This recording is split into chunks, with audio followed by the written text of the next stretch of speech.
Emperor's cut, he says, bold as brass. Not a chance he can afford it, I think. But something in his eyes, defiance? Finch would skin me alive if the bill bounces. Still, you play the hand you're dealt, right?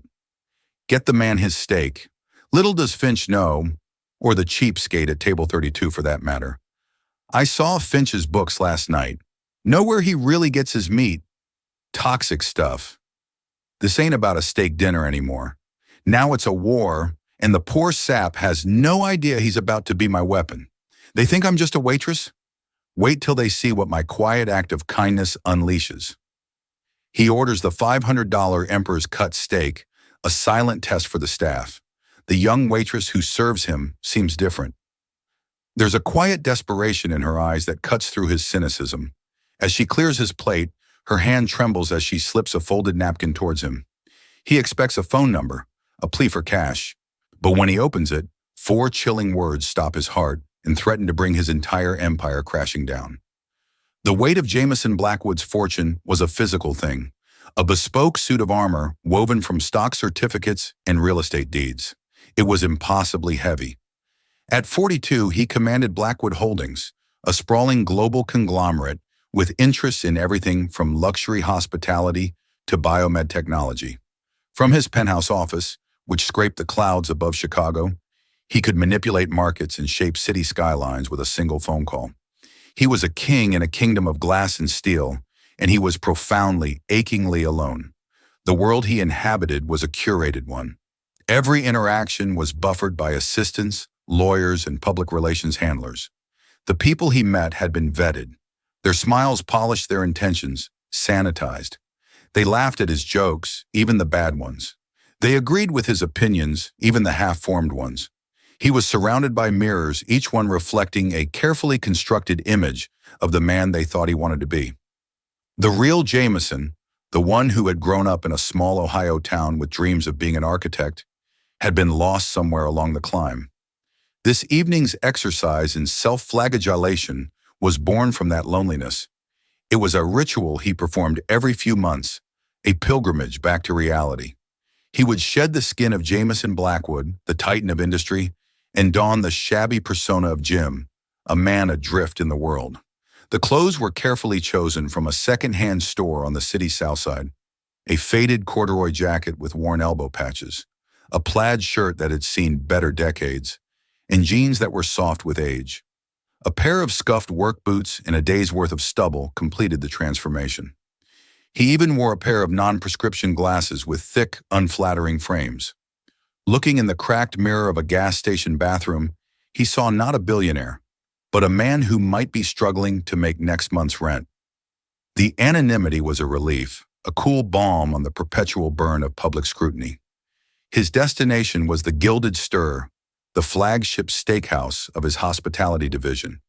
It was the jewel in his culinary crown, a place famous for its dry-aged beef, 1,000 bottles of wine, and a patron list that read like a who's who of the city's elite.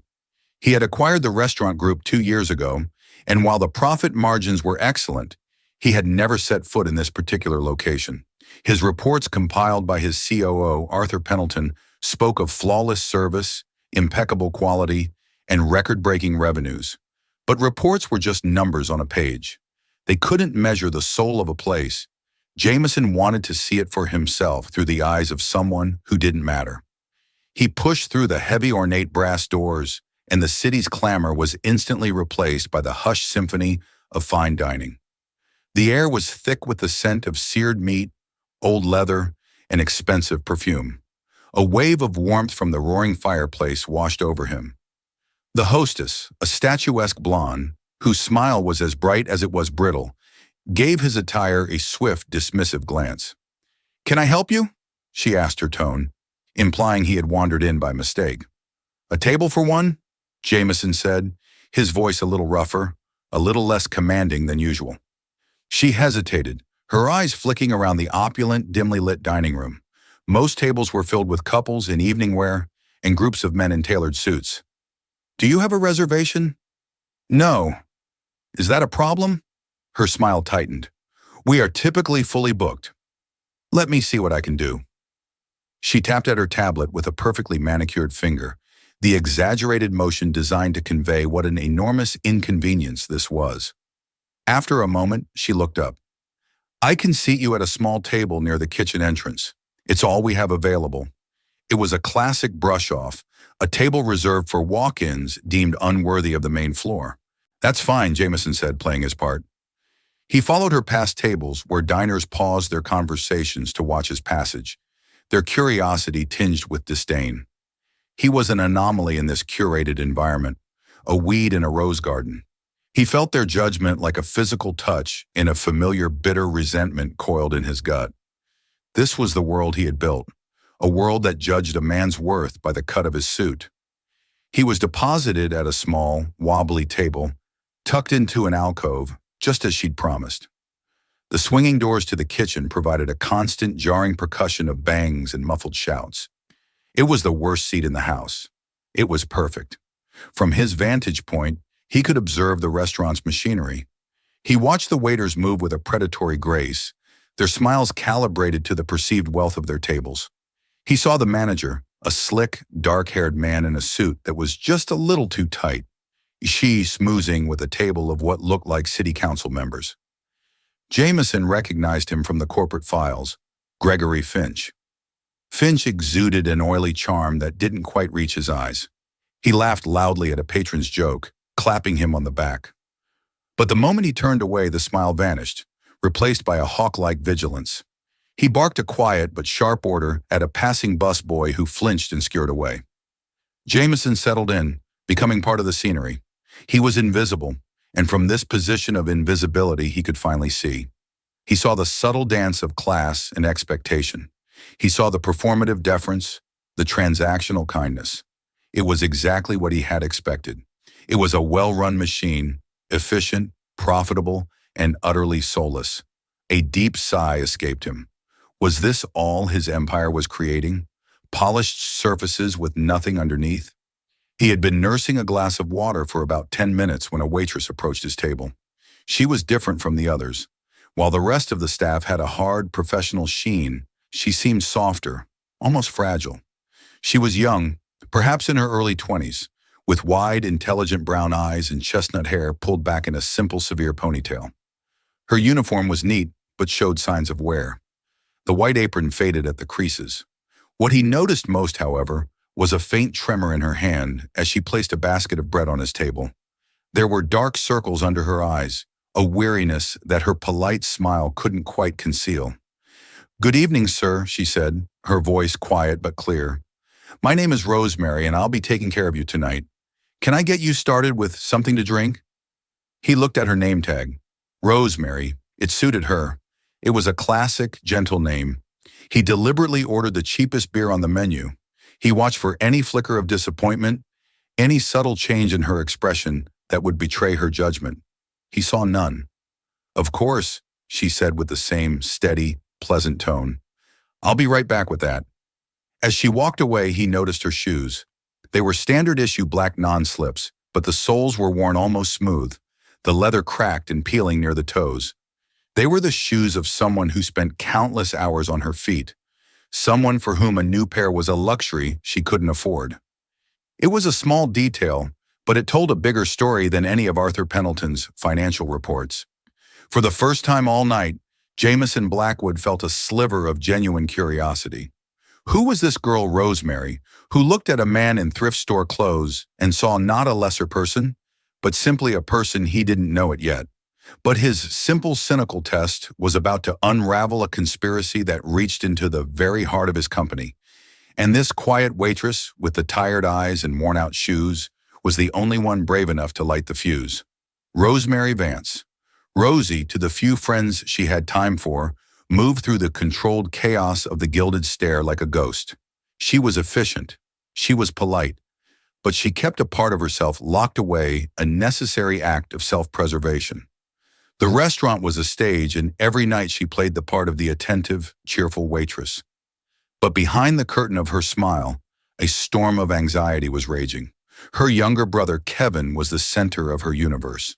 At 17, he should have been worried about college applications and prom dates.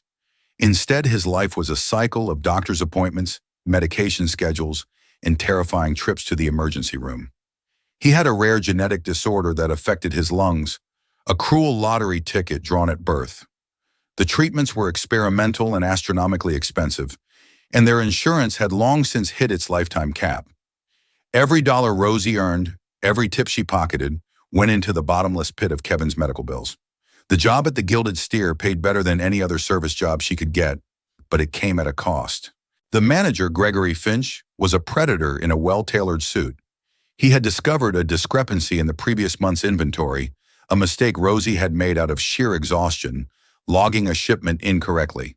It was a minor error, easily correctable. But in Finch's hands, it became a weapon. He had cornered her in his office, his voice a low, menacing purr. He'd accused her of theft, threatened to have her fired and blacklisted, ensuring she'd never work in a reputable restaurant in the city again. And then he had offered her a deal. She could work to pay off the loss, which he had inflated to a staggering $5,000. Her paychecks would be garnished, her tips monitored. She was, in effect, his indentured servant. She knew he was lying. She knew the debt was a fabrication, but she had no proof. And the threat of losing this job, the only thing keeping Kevin's head above water, was paralyzing. Worse still, Finch had begun forcing her to help him with the real books late at night. She'd had 2 years of community college, majoring in accounting, before Kevin's condition worsened and she had to drop out. Finch used that knowledge. He made her reconcile his fabricated invoices to help him hide his own much larger crimes. She saw the numbers that didn't add up, the invoices from suppliers she had never heard of, the vast sums of money being funneled into an account under a shell corporation.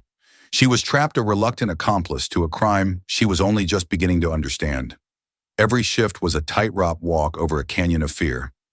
When she first saw the man in the corduroy jacket seated at table 32, her sympathy was immediate. It was the worst table, a place where Finch stuck people he deemed undesirable.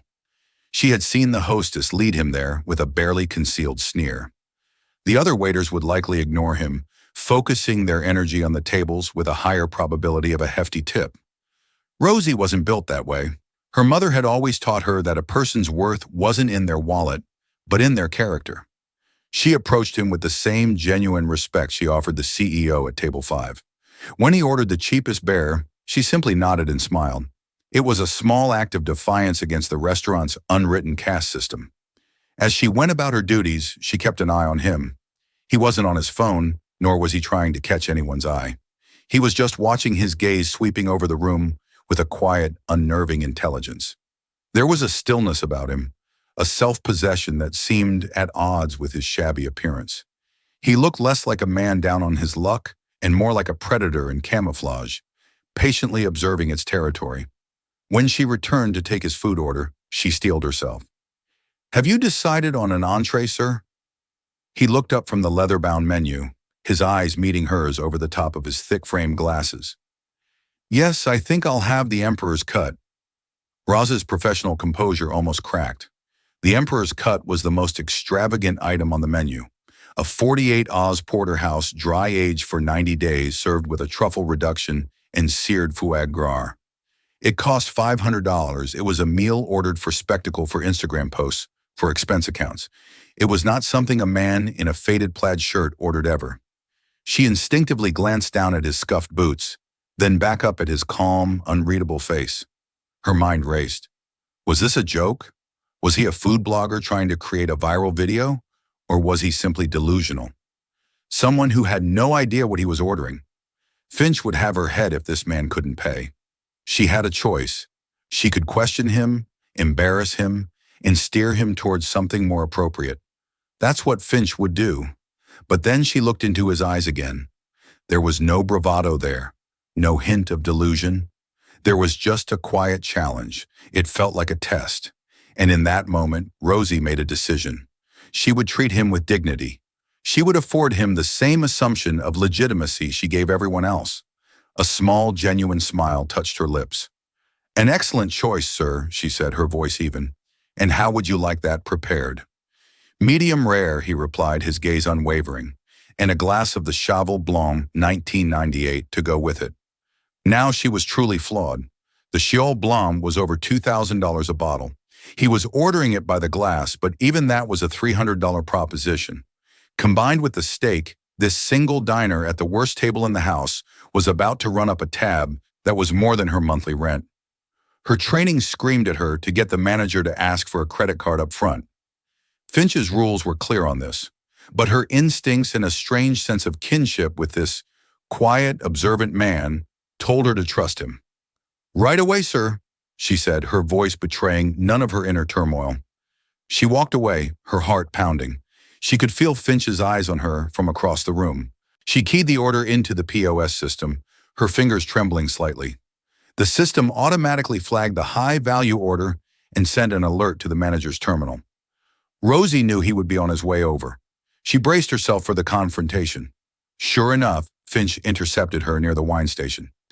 "Vance," he hissed, his body blocking her path. "What the hell do you think you're doing? Table 32 just ordered the Emperor's Cut and a glass of the 98 Chiot Blanc." "Yes, Mr. Finch. I just put the order in. Are you insane?" His face was flushed with anger. "Did you see the guy? He looks like he just crawled out of a homeless shelter. You didn't get a card from him first."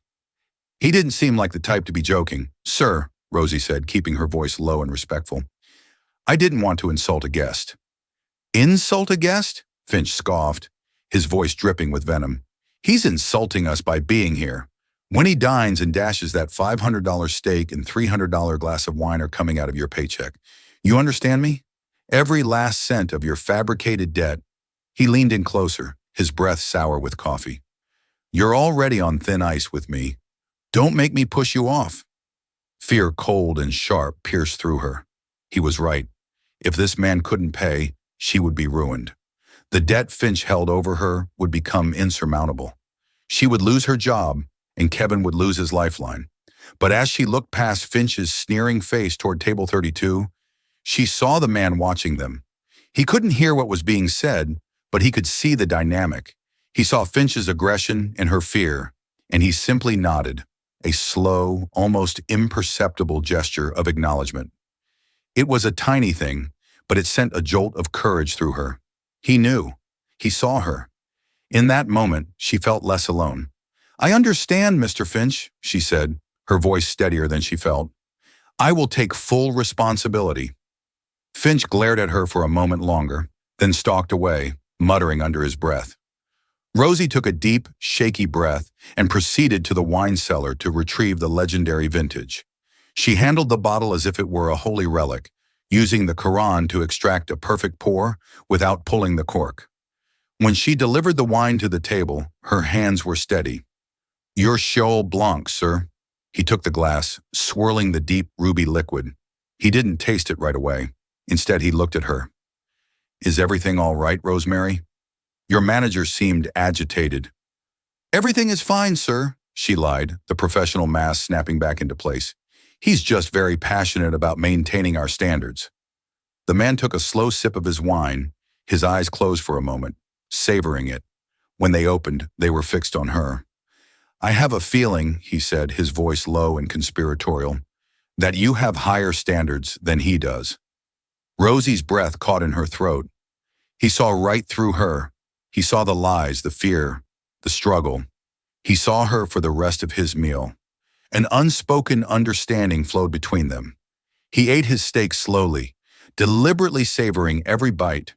He asked her about the city, but not in the way tourists did. He asked about the neighborhoods, the people, the hidden corners. He listened, truly listened to her answers. He made her feel for the first time in a very long time, like a person, not just a servant. And as she watched him, an idea desperate and terrifically dangerous began to form in her mind. This man was different. He was powerful. She could feel it. Not in the way Finch was with his cheap bullying, but in a deeper, more fundamental way. He was a man who understood value beyond price tags. Maybe, just maybe, he was the lifeline she and Kevin so desperately needed. It was a wild, insane gamble. But as she looked at Finch across the room, laughing with his wealthy patrons while he slowly bled his staff dry, she knew she had no other choice. She had to take the risk. She had to try to pass him a message. The rhythm of the dinner service pressed on a relentless tide of orders, plates, and polite inquiries. Rosie moved through it on autopilot, her body performing the familiar dance while her mind raced plotting. The man at table 32, her mysterious paradoxical guest, was finishing his coffee. Time was running out. Every time she passed his table, she felt his observant gaze. It wasn't predatory or uncomfortable. It was watchful, patient. It was the gaze of a man waiting for something. Her plan was both simple and terrifyingly risky. She couldn't speak to him openly, not with Finch's reptilian eyes constantly scanning the room. A whisper could be overheard. A direct conversation would be suicide for her career. The note was her only option. A silent plea, a shot in the complete dark. What would she even write? Help me. It sounded pathetic, desperate. My boss is a crook.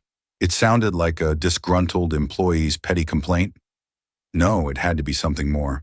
Something that would pique the curiosity of a man like him. Something that hinted at a problem bigger than her own. She thought about the coded ledgers Finch made her reconcile. The invoices from Prime Organic Meats, a company that didn't seem to exist in any legitimate business registry. The massive markups. The way Finch always looked over his shoulder when he was handling those specific documents. She didn't know the whole story, but she knew enough to know it was dirty. It was a secret Finch would kill to protect. That secret would be her weapon. During a brief lull, she slipped into the employee break room, a cramped, windowless space that smelled of stale coffee and desperation. Her heart hammered against her ribs. She grabbed a fresh, crisp linen napkin from the service stack, identical to the ones on the tables. Her hands shook so badly she could barely hold the pen she'd fished from her apron. She took a deep breath, trying to channel the quiet courage she'd seen in the stranger's eyes. She needed to be concise, intriguing, and alarming. She had to give him a reason to believe her, a breadcrumb he could follow. She scribbled on the napkin, her handwriting tight and hurried. They're watching you. It was a hook. It would make him question everything, make him paranoid. Who were they? Why were they watching him? The kitchen is not safe, vague but menacing. It could mean anything from poor hygiene to something far worse. It cast a shadow of doubt on the very product he had just consumed. Check the ledger in Finch's office. He's poisoning the supply chain. This was the core of it. The ledger was the proof.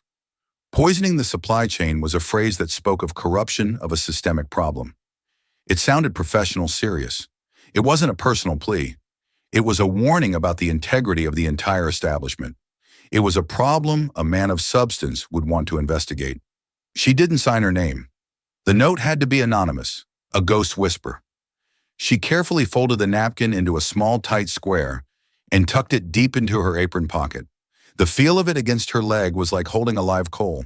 Her shift was nearly over. The man had already paid his bill in cash, leaving the exact amount of 86 $86, including tax on the small black tray. It was another strange detail. No credit card meant no name, but the amount was precise, not rounded. It was the act of someone who dealt in specifics. He was waiting. As she returned to his table for the final clearing, her pulse throbbed in her ears. Finch was standing by the host station, deep in conversation, his back to her. This was her chance. "Will there be anything else for you this evening, sir?"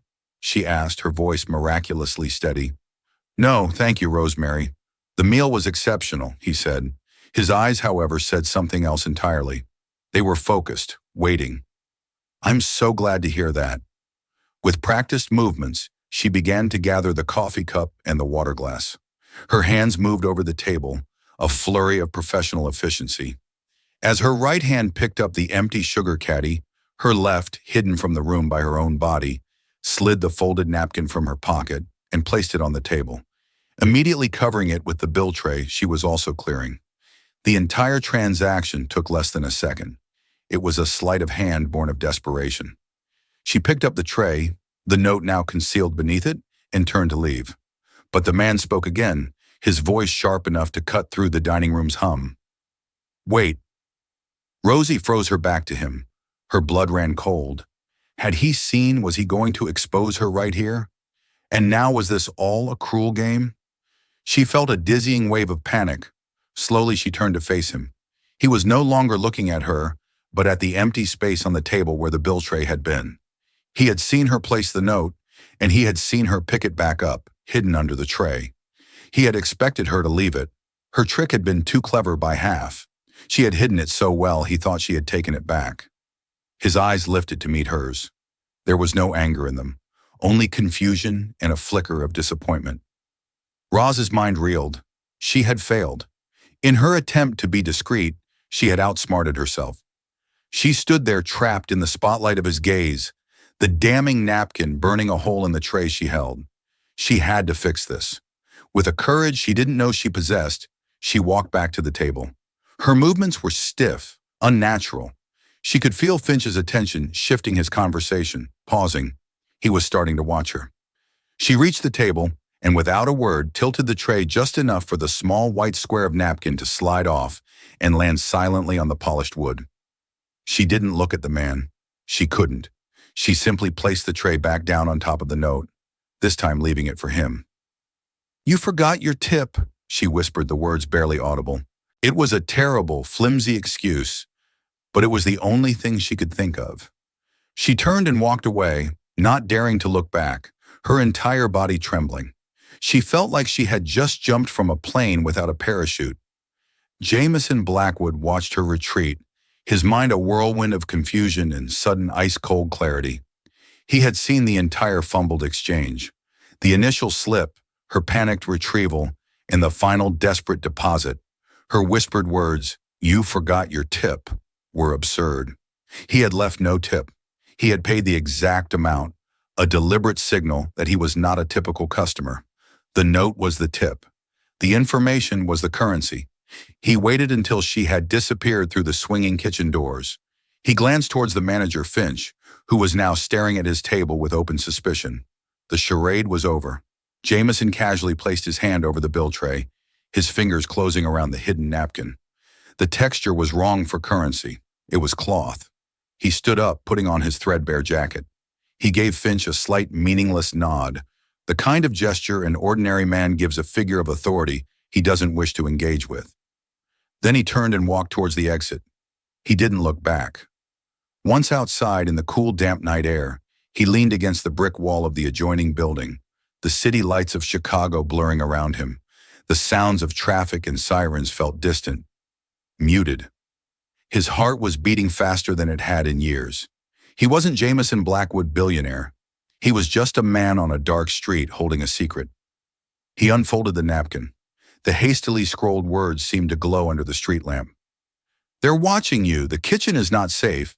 Check the ledger in Finch's office. He's poisoning the supply chain." Jameson read it once, then a second time. This was not a plea for a better tip.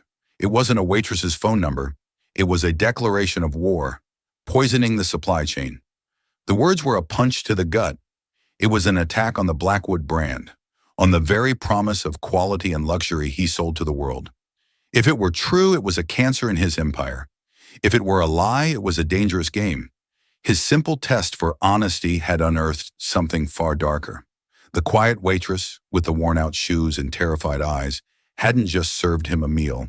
She had served him a conspiracy on a linen napkin, a mystery that stopped him cold and irrevocably changed the course of his night, and quite possibly his entire company. He looked back at the warm golden light spilling from the windows of the gilded stair. It no longer looked like a restaurant. It looked like a crime scene. The city air, thick with the smell of rain and exhaust fumes, did little to clear Jameson's head. The cryptic message on the napkin felt like a brand against his palm. His undercover mission, once a melancholic exercise in self-discovery, had instantly morphed into a high-stakes corporate espionage thriller.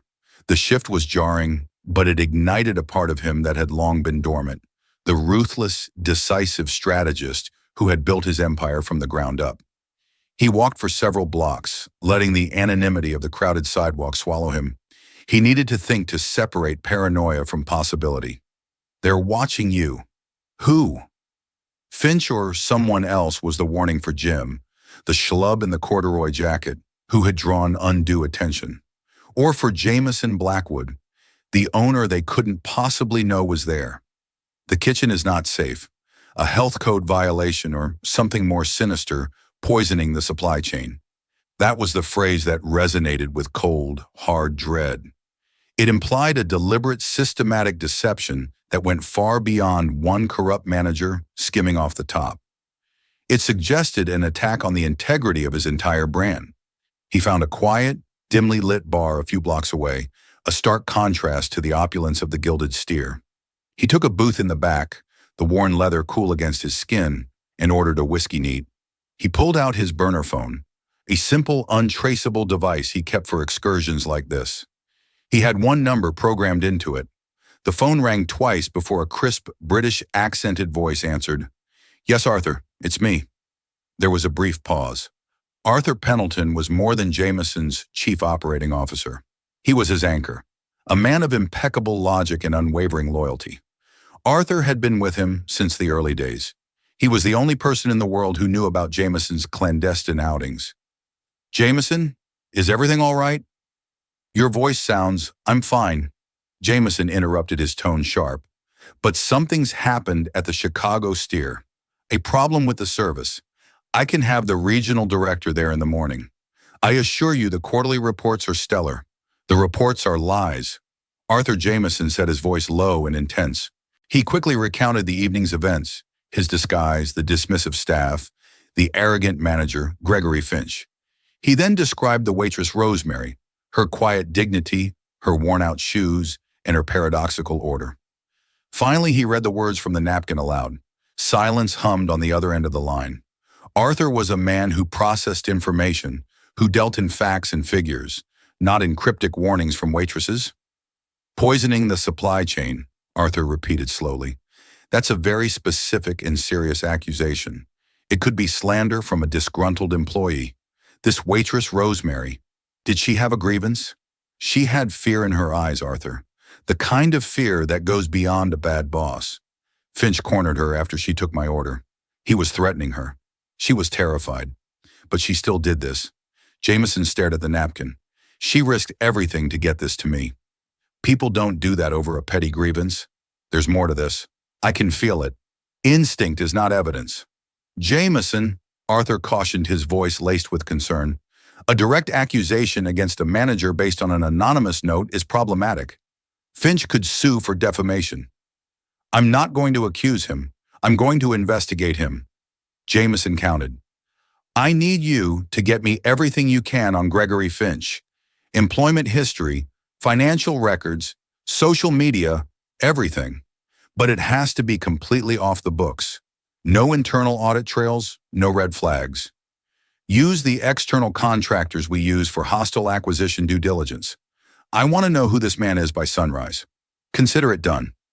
Arthur said, his tone shifting from skeptical to operational. "What about the ledger?" She mentioned the one in his office. This was the crux of the problem. "I need to get my hands on it," Jameson said. "Tonight, before he has a chance to suspect anything is wrong and destroy it." "Jameson, you can't be serious," Arthur protested. "You can't break into your own restaurant. It's reckless. We can arrange a surprise audit officially. We can seize the records legally." "No," Jameson insisted. "An official audit gives him time to react, to hide things. I saw the way he was watching me when I left. He's already suspicious of Jim, the guy who ordered an $1,000 meal and left no tip. If a team of auditors shows up tomorrow, he'll connect the dots. The element of surprise is our only advantage. I have to get that ledger tonight before he comes in tomorrow morning." A long, weary sigh traveled through the phone. "This is why your father worried about you," Arthur said softly. "You have an entire company for this, but you insist on fighting in the trenches yourself." "My father also told me to never ask a man to do something I wasn't willing to do myself," Jameson retorted. "Besides, who would suspect a man who looks like me of being a corporate raider? My disguise is the perfect cover." Arthur was quiet for a moment. Jameson knew he was weighing the immense risks against the potential disaster of a compromised supply chain. "All right," Arthur said, finally the resignation clear in his voice. "But you are not going in alone. I have a contact in Chicago, a security specialist. Her name is Wren. Former MI6, specializes in non-destructive entry and data retrieval. She's the best there is. I'll have her meet you. Send me your location." "Good." Jameson said, a sense of momentum building.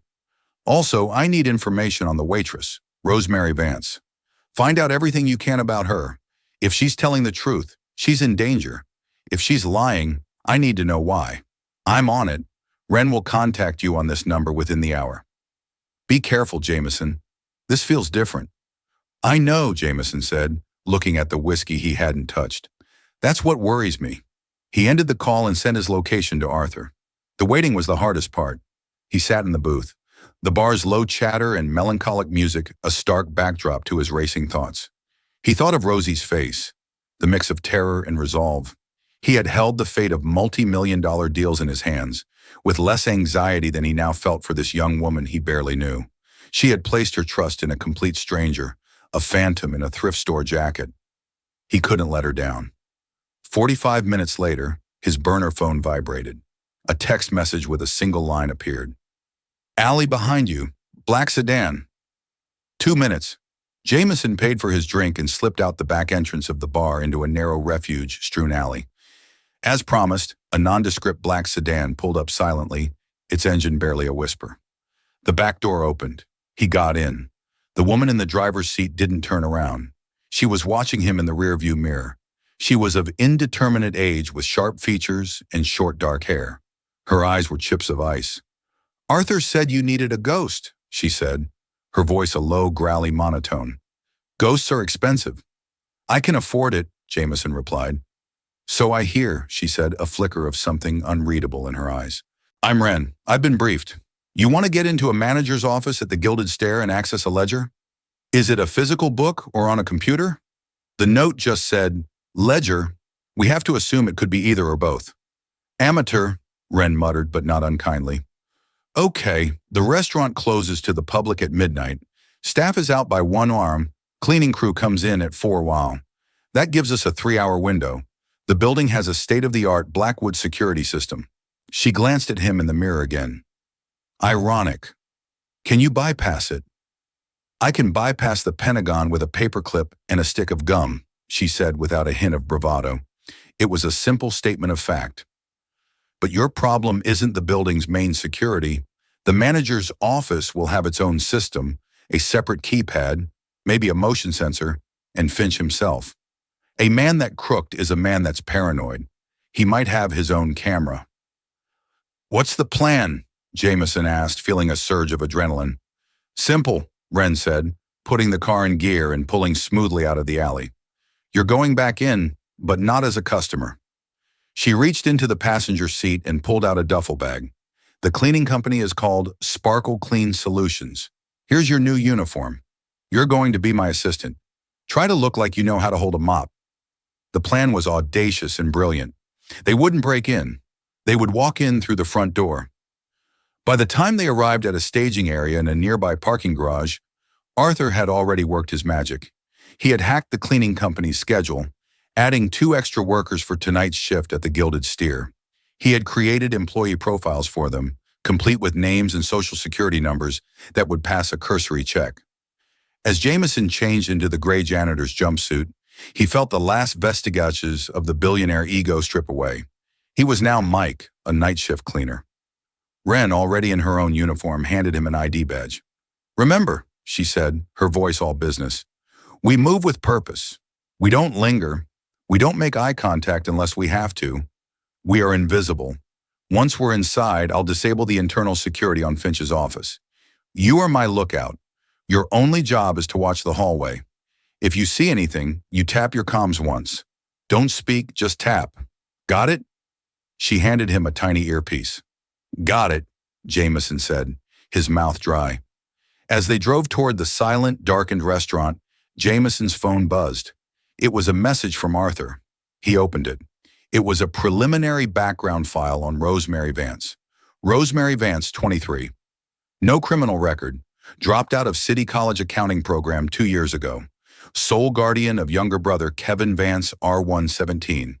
Kevin suffers from cystic fibrosis advanced stage. Medical bills exceed $300K annually. Insurance maxed out. Multiple outstanding loans in her name. Residence a small apartment in a low-income housing block. Her mother died 3 years ago. Father unknown. Jameson's blood ran cold. This wasn't a disgruntled employee. This was a young woman drowning. Her desperation wasn't for herself. It was for her brother. Her decision to write that note wasn't just brave. It was an act of profound selfless love. And Finch, threatening her job, was holding a gun to her brother's head. The stakes of the night had just become infinitely higher. This was no longer about his company. It was about justice for Rosie. Wren pulled the van emblazoned with the sparkle-clean logo to the service entrance at the back of the Gilded Steer. "Showtime," she said, her eyes already scanning every shadow. "Try not to get us caught, billionaire." The service entrance of the Gilded Steer was a world away from its opulent front, smelling of stale grease and bleach. Disguised in janitorial uniforms, Jameson and the security specialist Wren blended in with the night shift cleaning crew. While Jameson stood as a lookout, pushing a mop bucket to fiend work, Wren focused on Finch's office. With the unnerving calm of a seasoned professional, she looped the cheap wireless camera, disabled the door and motion sensors, and brute-forced the keypad lock. In less than 2 minutes, the sanctum of the corrupt manager was open. The office was a shrine to a small man's ego, but Wren ignored the decor. A quick search revealed no physical ledger. Her eyes, however, caught a hidden wall safe behind a row of unread management books.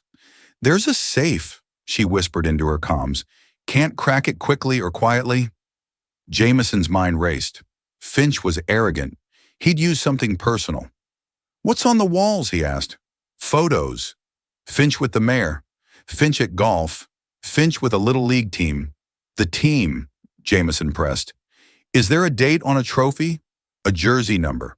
Trophy says 2023. He's wearing jersey number 1. Wren confirmed. "Try the date from the trophy," Jameson instructed, betting on Finch's ego. A few beeps, a pause, and then a soft thunk echoed through the comms. Wren was in. Inside was cash, a passport, and a single black leather-bound ledger. Wren worked with breathtaking speed, while a device copied a hidden encrypted partition from Finch's computer. She used a camera pen to photograph every single page of the ledger.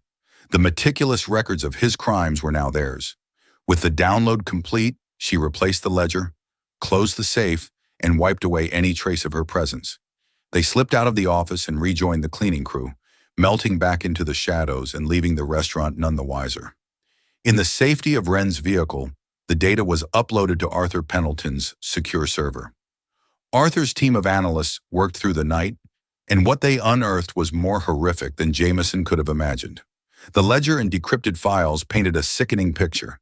Finch wasn't just skimming profits. He was the local operative for a massive criminal enterprise. The prime organic meats on his invoices was a ghost company. The real supplier was Westland Meats, a processing plant that had been shut down by the health department 6 months prior for extreme bacterial contamination. Finch was knowingly buying condemned toxic meat for almost nothing and serving it to his patrons at a premium, funneling the profits to an organized crime syndicate. The note hadn't been a metaphor. Finch was literally poisoning the supply chain.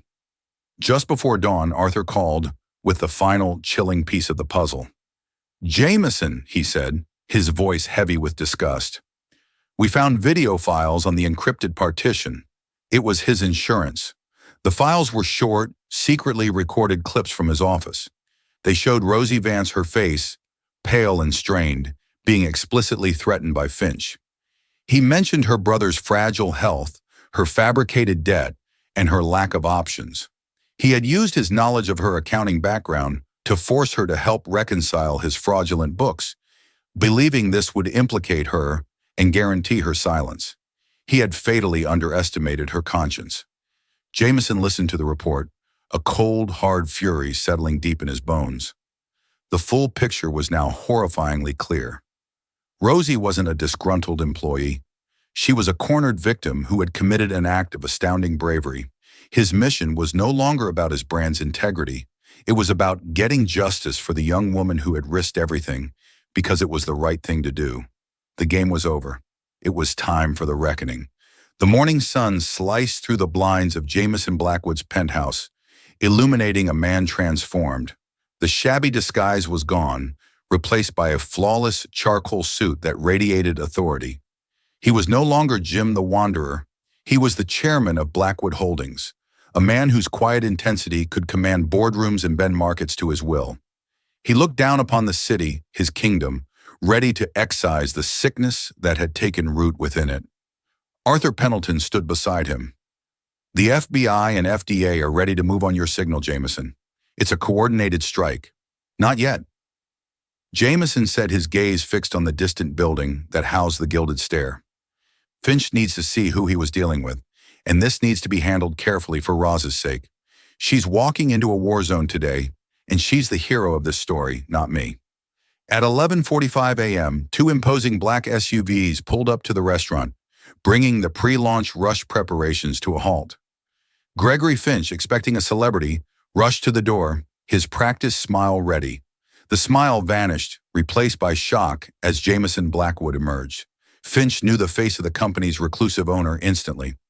Jameson strode through the doors flanked by Arthur and two men who were in fact FBI agents. The staff froze. "Mr. Finch." Jameson's calm voice echoed in the room. "We have business to discuss." He walked to the small wobbly table near the kitchen. "Table 32. I had a meal here last night. It was enlightening." The blood drained from Finch's face. He stared, connecting the powerful man before him with the shabby ghost from the previous night.